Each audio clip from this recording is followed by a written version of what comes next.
وزارت کارهای داخلی تاجیکستان یک روز بعد از اعتراض ساکنان محله برخاروق شهر خاروق واکنش کرد و هلاکت ضمیر نظرشایف ساکن شهر خاروق را در ناآرامی‌های شام روز دوشنبه در مرکز بدخشان تصدیق نمود.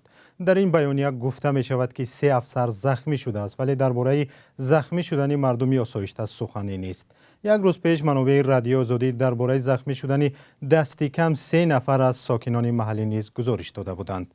مقامات وضع در خاروق را آرام ارزیابی کردند. ساکنان میگویند در حالت نامعینی قرار دارند. همکارم میرزانبی خالقزاد وضع امروز در بدخشان را پیگیری کرد و حالا در استودیو با ما قرار دارد. میرزانبی سلام، حالا وضع در شهر خاروق چگونه است و در آن چی میگذرد در آنجا؟ تا همین مدت ما با نماینده های مقامات و ساکنان شهر خاروق صحبت داشتیم. آنها گفتند صبح همین روز دلیر جمعه وزیر انرژی و ذخیره آبی تاجیکستان در رأس یک گروه نماینده مقامات کشور به خاروق فرستاده شده است. دلیر جمعه در ناآرامی های ماه نوامبر سال گذشته هم که در راش قلعه و خاروق صورت گرفته بود برای گفتگو با مردم به بدخشان رفته بود.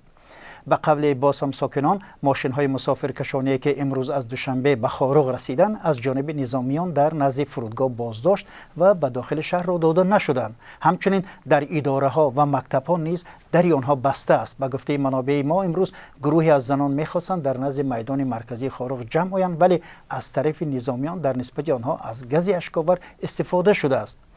بعد از اعتراض ساکنان برخاروق از شام دیروز خط اینترنت در ولایت بدخشان قطع کرده شده و خط تلفن ها هم مشکلی دارد.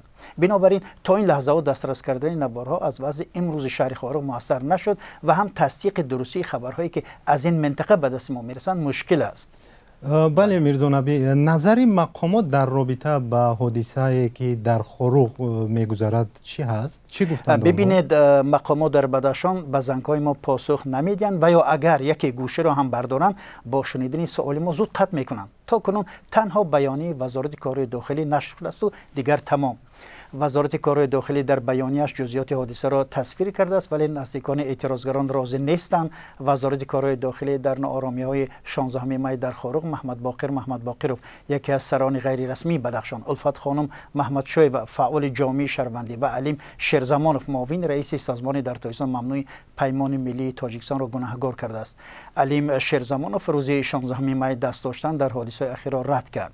محمد باقرov هم پیشتر اتهام‌های مقامات را بی‌پایه دانسته بود. چند لحظه پیش پیمان ملی نیز با نشر یک اظهارات استفاده از سلاح و سرکوب تظاهرگران در شهر خاروق شدیداً محکوم نموده بود. تشکر میرزانبی.